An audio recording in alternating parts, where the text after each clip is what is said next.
Hi, we're out on the range today, so please bear with gunfire you hear in the background. Recently, a lot of people, and when I say a lot, I do mean a lot, I don't mean one or two, have contacted me requesting a presentation on the M1 Carbine. So, here we are.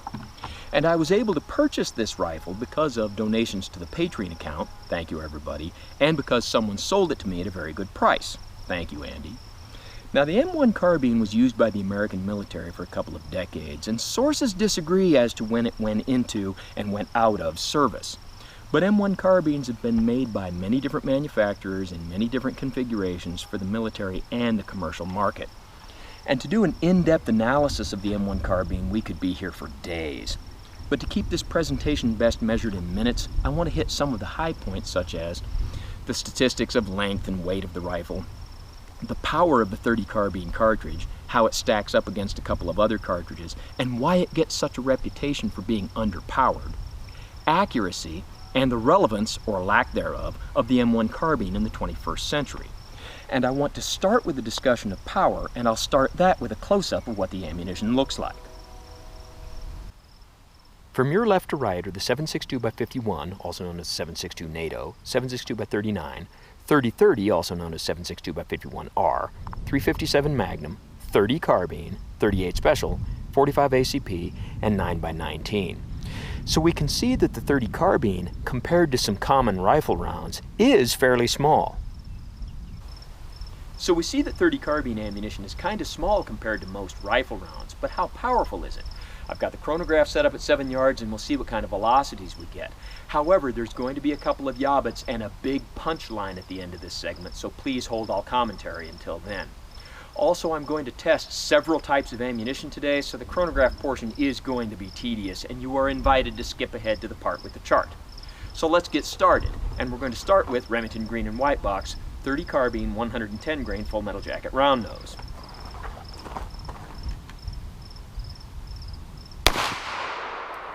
(1962), 2003, 1982, 1976, and 1961. Now let's try another type of ammo. Now let's try some Remington green and yellow box, .30 Carbine, 110 grain soft point.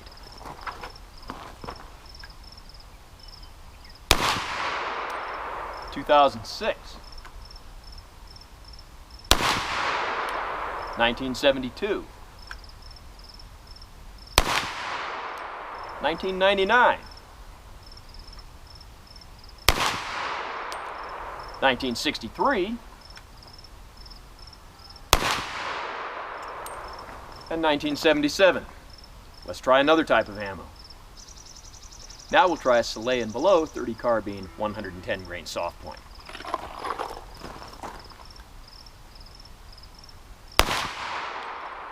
(1943), 1940, 1971,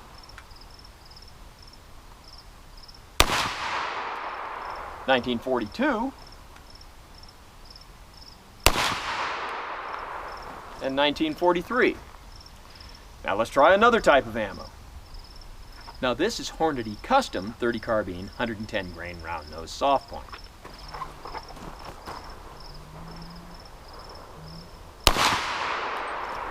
(2001),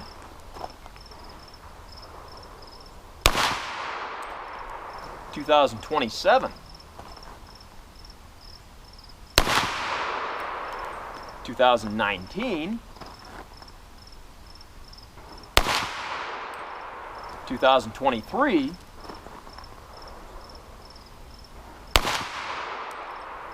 and 2021. Now we'll try one more type of ammo. And now Hornady Critical Defense .30 Carbine, 110 grain FTX projectile, like a ballistic tip.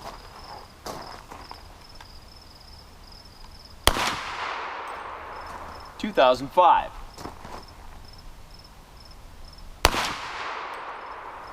1987,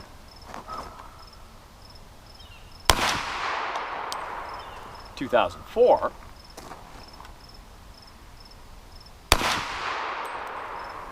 1993,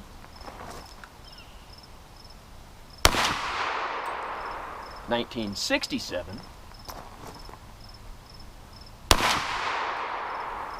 and 1987. So I fired 5 different types of .30 carbine ammunition, all of which had 110 grain projectiles. Among commercially available .30 carbine ammo, 110 grain is the only projectile weight I've ever seen. Now some people will say that .30 carbine fired from an M1 carbine will be similar in power to a .357 Magnum. Let's see if we can put that to the test. It won't be a perfect comparison because this Henry lever-action .357 has a 20-inch barrel, where the M1 only has an 18-inch barrel, but at least it'll be close. And to make it as fair as I can, I'm going to use Winchester White Box .357 Magnum 110 grain semi-jacketed hollow point. So let's see what kind of velocities we get with this.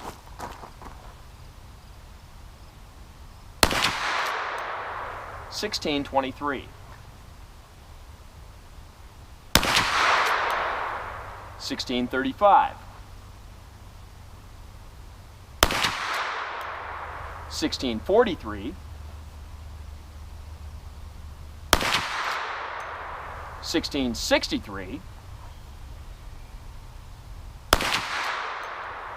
and 1627. Now, let's go crunch the numbers. Well, I crunched the numbers, and here they are. With our Remington green and white box .30 carbine, we got a mean velocity of 1976. With the green and yellow box, 1983. A gain of 7 feet per second. That's within the variation of one round to the next, and not enough difference to make a difference. Our lowest velocity .30 carbine was the Soleil and below, with a mean velocity of 1947. That's 29 feet per second less than the Remington green and white box, and 71 feet per second less than the Hornady Custom. With a velocity of 2018, the Hornady Custom was our highest velocity round. So how does that compare with .357 Magnum fired from a carbine? Well, with the Winchester White Box .357 with a 110 grain projectile, I got a mean velocity of 1236. That's 309 feet per second less than our lowest velocity .30 carbine round. That is a lot less. So off camera, I chronographed a couple of other types of .357 ammo. One being the Remington green and white box with a 125 grain projectile. I got a mean velocity of 2127. That's 109 feet per second more than our highest velocity .30 carbine, and with a heavier bullet, 125 grain versus 110 grain. So in comparing the energy foot-pounds, if I did my math right, we go from 994 to 1256, which is 262 pounds more. That's a lot more. I also chronographed the Federal American Eagle .357 with a 158 grain projectile. With a much heavier projectile, we got significantly less velocity, a mean of 1716. And energy foot-pounds of 1,036, which isn't that much more than our 994. So it would appear with the right ammunition choices, or perhaps the wrong ammunition choices, .30 carbine fired from an M1 carbine can compare favorably in power to .357 Magnum. However, here's the yabbit. You measure power with velocity and energy foot-pounds being the real bottom line. But more power does not necessarily mean more effectiveness. If we were comparing the effectiveness of all of these on medium to large size game, factors like the .357 being a 35 caliber rifle instead of a 30 caliber rifle, and the much heavier projectiles, even if they have less energy foot-pounds, can retain that energy for more penetration in larger game, will be factors that influence effectiveness. Power does not necessarily equate to the same thing as effectiveness. But we see that the adage that a .30 carbine fired from an M1 carbine can fire with very similar power to a .357 Magnum does seem to have some merit. And a .357 Magnum is considered to be a powerful handgun, and when you put that cartridge into a carbine, with the right ammunition choices, it's still considered perfectly adequate for hunting game like deer at reasonable distances. So if we consider that powerful, and our .30 carbine, with the right ammunition choices, has similar power, where does the .30 carbine get the reputation for being so grossly underpowered? Let me see if I can shed some light on that. Obviously, the .30 carbine is not as powerful as some of its contemporaries like the .303 British, the 7.62x54R, the 8mm Mauser, and the .30-06. But it has a reputation for being pitifully weak, for being grossly underpowered, to the point where I have heard people say in an angry, frustrated tone things like, "What the hell were they even thinking when they designed it?" And where does that reputation for being grossly underpowered come from? Well, the explanation comes with 4 caveats. 1, this is the boring part of the video where I talk. 2, everything I'm going to say are my conclusions. My conclusions are based on my experience, my observation. Different people have different experiences. They make different observations. They have different conclusions. 3, just this particular topic is something I could go on about for an hour, but I'm going to try to condense it to just a few minutes. And 4, there's a big punchline at the end of this. So getting started, there are some people who will say it has a reputation for weakness based on this, and some people will say it's based on that. I'm going to say there are several things, and I want to cover 3 of them. The first one being something that I call overly confident conjecture backed up by fictional data. Now, I'm sure somebody with a psych degree could come up with a better term than overly confident conjecture backed up by fictional data, but I think that's a big part of the M1 Carbine's reputation for being underpowered. And there's a couple of things that go into that. The first one being the propensity of military personnel to tell tall tales. You may notice that my military-based anecdotes are short, infrequent, and boring. That's because they're true. Not all military personnel will follow that guideline. The other thing that goes into this requires a close-up of the ammunition. Let's take a look. On your left is a 45 ACP 230 grain full metal jacket round nose, and on your right a 38 Special 130 grain full metal jacket round nose. Both of these cartridges in these configurations were in widespread use by the American military when the .30 carbine was introduced. Now you can see that the .30 carbine is slightly longer than the 38 Special, but its smaller diameter and its overall dimensions are in fact less than the 38. The 38 Special is a moderately powerful handgun round, but the type and amount of propellant in conjunction with the 130 grain full metal jacket round nose configuration that the military uses is a particularly weak version of 38 Special. So when you have troops using this and then they see the .30 carbine cartridge, someone's going to notice that it's smaller and have the legitimate concern that it might be less powerful. But instead of expressing his concern as a concern and saying something like, "That .30 carbine is really small. It might not even be as powerful as the 38. He will express his concern as an overly confident conjectural statement, where he will express his hypothesis as absolutely tested fact. "Look at the size of that round. That's not even as powerful as the 38. At which point, someone will challenge that statement by saying something like, "Well, smaller doesn't mean weaker. How do you know it's less powerful?" Now, here's where somebody doesn't want to back off of his statement and admit that he was just speaking conjecturally and he really has no evidence to base that on. And so he will make up fictional data. And he'll say something like, "Because there's been a couple of times where I've had to shoot Wehrmacht soldiers 5 times to kill them with a .30 carbine. Although he might use a less flattering term than Wehrmacht soldier. And then that lie gets believed and gets repeated. And on down the line, someone who wants to appear to have more first-hand knowledge than they really have will repeat that story, but repeat it as though it happened to them personally. And the next thing you know, you've got a lot of people out there talking about the dissatisfactory results they've gotten from a .30 carbine. Now, let me tell you an anecdote that'll illustrate this point. Long time ago, I was sitting there trying to mind my own business when I overheard a conversation being had by 3 people. Now, 2 of these people were teenagers, but one of them had been in the military. I don't know exactly in what configuration. But this person who'd been in the military starts talking about how military-issue 1911s were fully automatic. And I'm thinking, wait, what?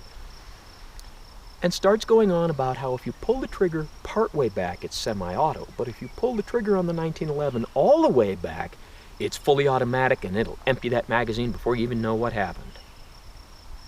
About then, one of the teenagers says, "Oh yeah, I know what you mean," and starts going on with an anecdote about how his grandfather had one and he'd shot one and the recoil almost threw the gun out of his hand. And then the other teenager starts saying how his uncle had one and repeats an anecdote that's basically the same thing.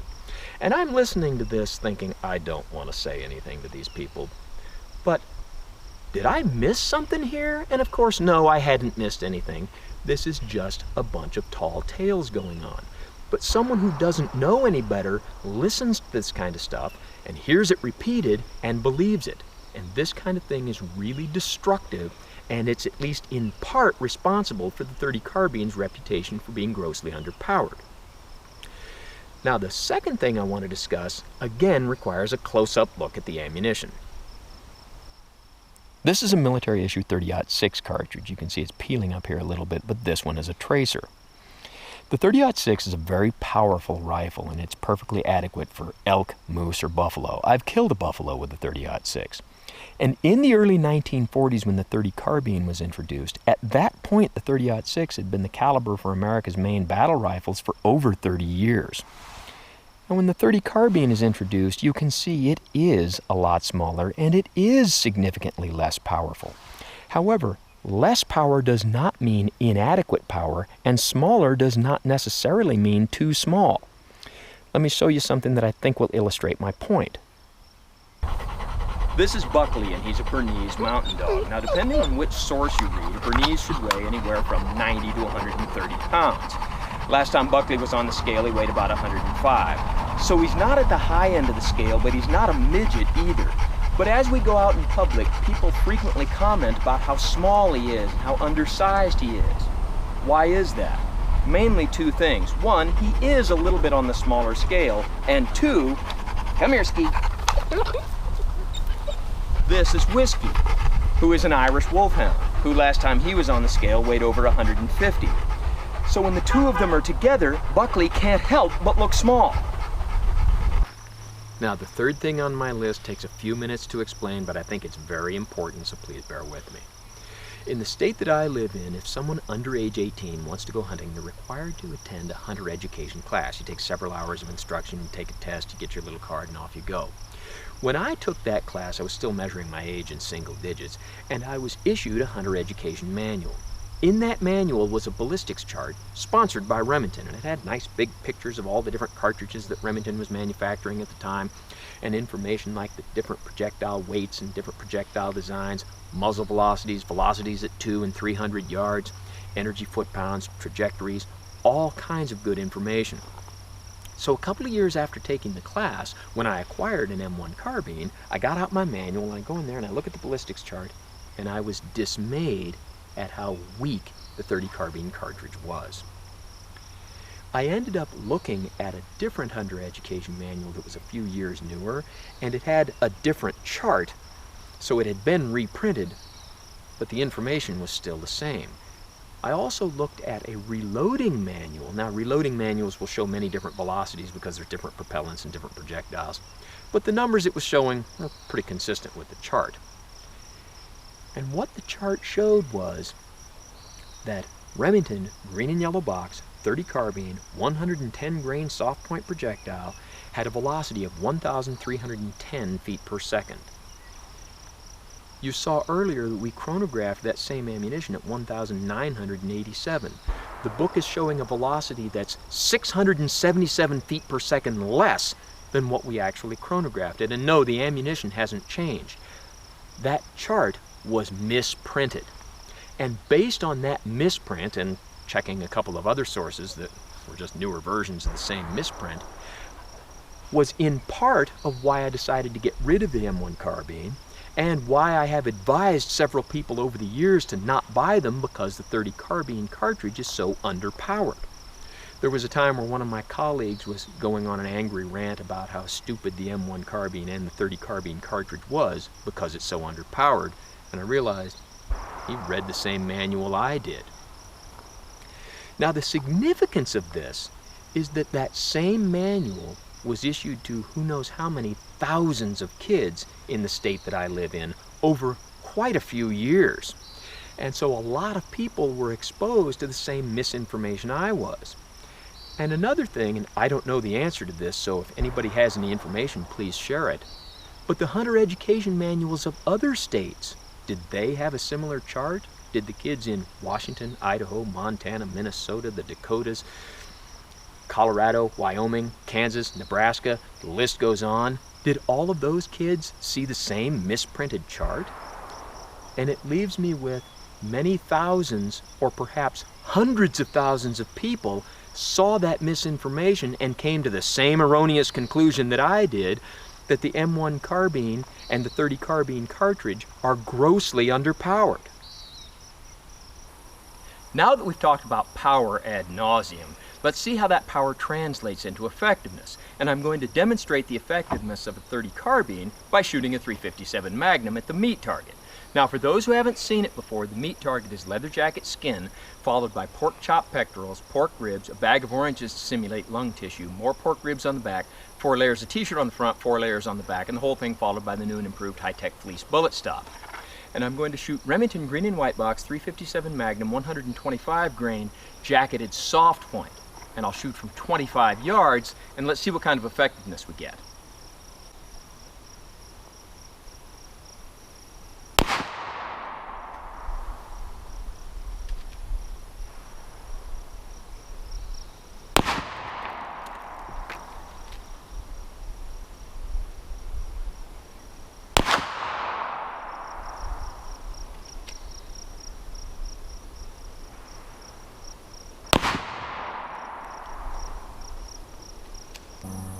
I fired 4 shots, but only 2 of them hit the meat target in any meaningful way. One being stopped by the t-shirt on the back of the target, and the other making it through to about the 10th layer of fleece. Unfortunately, in 4 shots, that Henry rifle malfunctioned 3 times, and shot so inaccurately that the rifle felt so bad about itself that it went downrange and committed suicide by shooting itself with an M16 rifle, so it's no longer with us. But I can show you a close-up of the 2 projectiles I recovered. And we see a lot of expansion from both our projectiles, one losing its jacket. Well, our .357 Magnum ammunition was impressive, even if the Henry rifle was not. But now let's see how that stacks up against our M1 Carbine loaded with Remington green and yellow box .30 Carbine 110 grain jacketed soft point. And again, I'll shoot from 25 yards.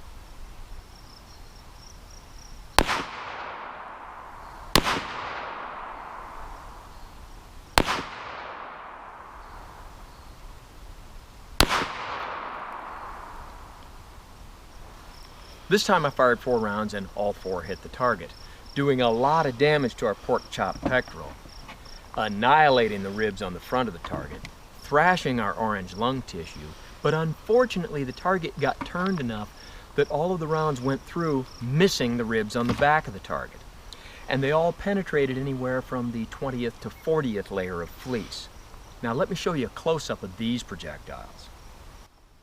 And here's our projectiles covered with multicolored fleece, and you can see that they have excellent expansion. The 4th projectile was completely fragmented. And now we'll try our Hornady Critical Defense .30 Carbine 110 grain FTX projectile, like a ballistic tip.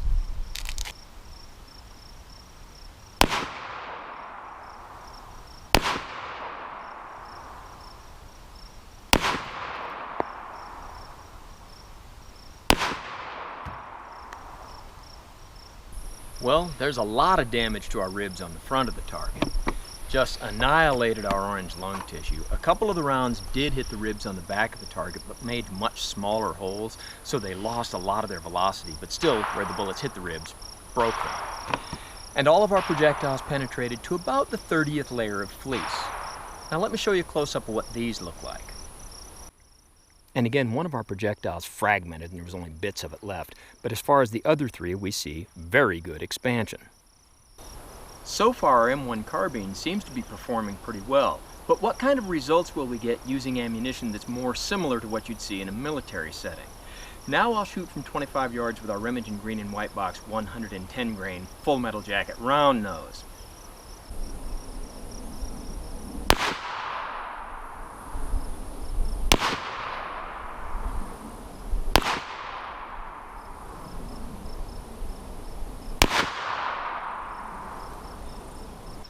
And with the full metal jacket projectiles, we get basically the results that I expected. Holes in the ribs on the front of the target, but not near as much damage as we saw with the expanding projectiles. As far as our orange lung tissue, some damage, but significantly less than with our expanding projectiles. And as far as penetration, I did not recover any.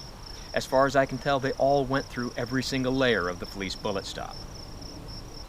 So how will our .30 carbine full metal jacket ammunition compare to 5.56 NATO full metal jacket? Well, I've got my A1 loaded with Federal XM193 5.56 NATO 55 grain full metal jacket spear point. So let's shoot this from 25 yards and see what kind of damage we can do.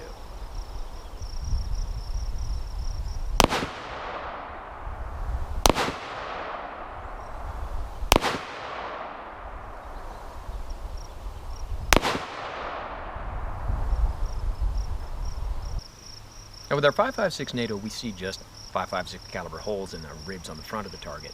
But on the back of these ribs, we see exit holes that show that some of these projectiles are already starting to fragment and some of them are already starting to tumble. And that's why we see a lot of damage to our orange lung tissue, and the ribs on the back of the target are just pretty well thrashed. So comparing our .30 carbine full metal jacket ammunition to our 5.56 NATO full metal jacket ammunition, we see two profound differences. One, the 5.56 gives us a lot more damage to our meat target, and two, a lot less penetration in our fleece bullet stop. Let me show you the projectiles I was able to recover. And this is all I was able to recover. A piece of the jacket of one projectile and the fronts of two others recovered from about the 20th layer of fleece. Everything else was fragmented and lost somewhere in the meat target or in the fleece bullet stop. Well, we've discussed power and effectiveness ad nauseum. Let's talk about accuracy. The M1 Carbine has a reputation for mediocre accuracy, and we'll see if we can put that to the test. I've got 3 shoot-and-see targets set up, and I'll shoot the one on your left with this Ruger 1022, which has been equipped with a peep sight. I'll shoot the one in the middle with the M1 Carbine, and the one on the left with this A1 platform. And I'll shoot prone unsupported from 100 yards.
Now in comparing our groups, what we see with the A1 is that the group is okay, but it's not centered. That's the sun glare, that's me, that's something other than the rifle's fault. But rather than the location of the group, we have to concentrate on the size of the group, which compared to the M1 is smaller, but not that much smaller. And with our 1022, of course, at 100, we see a little bit of drop and a mediocre group. But what we have to take into consideration here is that we're measuring not only the rifle, but me. With this 1022 and this A1 platform, I've owned them both for a long time, and I've won shooting competitions with both of them. The M1 Carbine, I've owned for less than a month. So let's try a different drill. I'll shoot these two targets alternating left, right, firing as fast as I think I can hit the targets from 50 yards, and I'll shoot offhand. Side note, offhand does not mean shooting with your non-dominant hand, it means shooting while standing unsupported. And we'll start with the AR.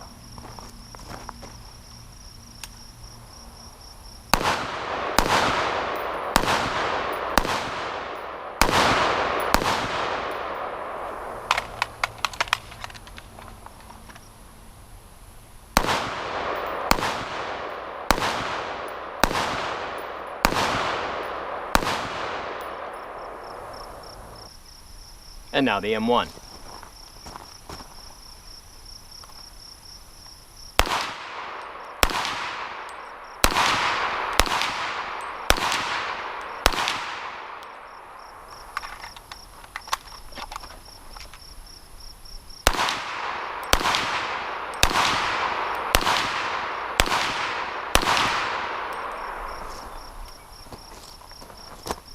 Let's take a look at the targets. Obviously, after shooting the targets with the AR, I took those down, put up the M1 targets, now put the AR targets back up for side-by-side comparison. And the side-by-side comparison looks like this. On our left-hand targets with the AR, I fired 6 shots, got 6 hits, 4 in the 10 ring. With the M1, I fired 6 shots, got 6 hits, 4 in the 10 ring. On our right-hand targets with the AR, I fired 6 shots, got 5 hits, 4 in the 10 ring. With the M1, I fired 6 shots, got 5 hits, 4 in the 10 ring. So no meaningful difference in the numeric score. And as far as a difference in time, negligible. Okay, we're almost done. Just a few other things I want to cover. The first being reliability. Along with the M1 Carbine's reputation for being grossly underpowered and having mediocre accuracy is its reputation for mediocre reliability. The first thing I'd have to say is I put over 200 rounds through this one, and so far its reliability has been 100%. A lot of times when there are reliability issues, it has to do with ammunition or magazines. Military issue M1 carbines were intended to shoot full metal jacket round nose ammunition, and sometimes soft points won't feed properly, although they seem to feed fine in this one. Another problem comes from using very poorly made magazines. Also, some people will use 30-shot magazines, and M1 carbines can have a problem with these, although again, this one seems to work just fine. However, the old tired concept of downloading a magazine by a few rounds, and people will tell you that it's not necessary. I've found that when using 30-shot magazines in an M1 carbine, if you load them with only 25 rounds instead of 30, it can greatly increase your reliability. So if you have an M1 and you're having reliability issues, before you throw it off a cliff, switch out your magazines, switch out your ammo. Now, some other stats on the M1 carbine. Military issue M1 carbines are caliber 30 US carbine. I have seen some copies of M1s in other calibers. There was a rifle that looked similar to it that was caliber 9x19. But over the years I've met a few people, and I mean just a few, who were of the opinion that military issue M1 carbines were caliber 30-30 Winchester. Well, if anybody's ever made an M1 carbine in 30-30, I've never seen it, and most certainly military issue M1s were not 30-30, they're caliber 30 US carbine. And on the subject of military issue rifles, you'll notice this one does not have a bayonet lug. It's a common conception that military issue M1s have a bayonet lug, those made for the commercial market don't, and there is some fact to that. However, if you look at old photographs of American military personnel during the Second World War or the Korean conflict, you'll see a lot of people carrying M1 carbines that have bayonet lugs and a lot of people with M1s that don't. Now, another statistic on the M1 carbine is the barrel length. This one has an 18-inch barrel, and all the military issue rifles that I've ever seen had 18-inch barrels. There's a misconception that they have 16-inch barrels. Again, if there's a version of the M1 carbine that has a 16-inch barrel, I haven't seen it. If anybody has, please share. A real big point of the M1 carbine is its weight. Sources don't seem to agree on what the weight is.